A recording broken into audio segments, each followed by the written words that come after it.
আমরা এখন আছি সুনামগঞ্জের শাল্লা উপজেলার পাহাড়া এলাকার একটি মন্দির, জাগ্রত মন্দির। এই মন্দিরটি মূলত হাওরের মাঝখানে অবস্থিত একটি চমৎকার এবং জাগ্রত মন্দির বলে এলাকাবাসীর কাছে পরিচিত। এটি লোকেশন হচ্ছে শাল্লা এলাকার পাহাড়া গ্রাম, শ্রী শ্রী সোমেশ্বরী মন্দির 5 গ্রাম। পাহাড়া এলাকার এই মন্দিরটি একদম হাওরের মাঝখানে। আপনারা দেখতে পাচ্ছেন যে মন্দিরের চারদিকে শুধু পানি আর পানি, পানিতে চারদিক মোটামুটি সয়লাভ হয়ে আছে। আপনাদেরকে একটু দেখানোর চেষ্টা করছি মন্দিরটি। মন্দিরের মূল পূজা আসলে এখানে দেওয়া হয়। প্রতি বছর এখানে পুজো হয়। যারা মানসিক করে থাকেন তারাও নিয়মিত এখানে আসেন এই মন্দিরে। মন্দিরে পুরো অংশটি আসলে উপরে। মন্দিরটি আমরা তাদেরকে ভালোভাবে দেখানোর চেষ্টা করছি। উৎসবটা কখন হয়? চৈত্র মাসে প্রথম সোমবার। প্রতি বছরের চৈত্র মাসের প্রথম সোমবার আসলে এখানে পুজো হয়।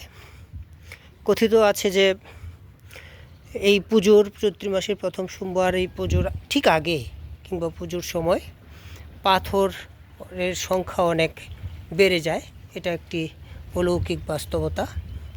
আমরা যেটা আগেও শুনে আসছি সেই বিষয়টি এখনও এই অঞ্চলে কথিত আছে।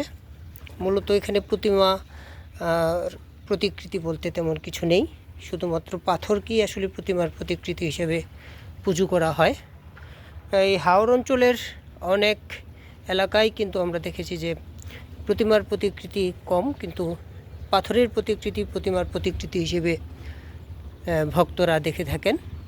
এখানে যেহেতু পাথরের অনেক পরিবর্তন হয়, অর্থাৎ এই সনাতন ধর্মাবলম্বী সহ সকল ধর্মের মানুষের বিশ্বাস যে এটি একটি জাগ্রত মন্দির, যে কারণেই প্রতিমার প্রতিকৃতি হিসেবে পাথরেই এখানে পরিবর্তন হয়ে আসে।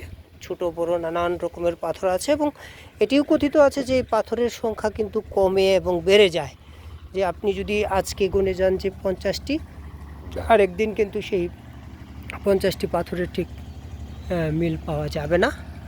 সেই কারণেই কিন্তু এই মন্দিরটিকে জাগ্রত মন্দির হিসেবে বলা হয়। চারদিকে পানি আর পানি, বিশাল জলরাশি, একটি অসাধারণ মন্দির।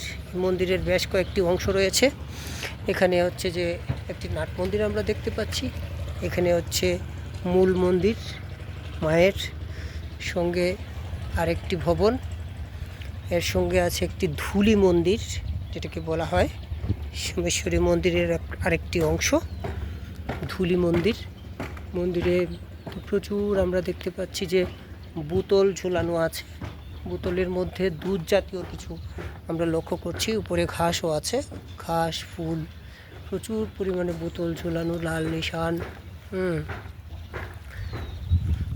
এটি যে ধুলি মন্দির, মূলত ভক্তরা এখান থেকে ধুলি সংগ্রহ করে নিয়ে যান এবং এই ধুলি ভক্তরা খেয়ে থাকেন। এটি চমৎকার এই মন্দির। দেখতে পাচ্ছেন চারদিকে হাওর বেষ্টিত এই মন্দির।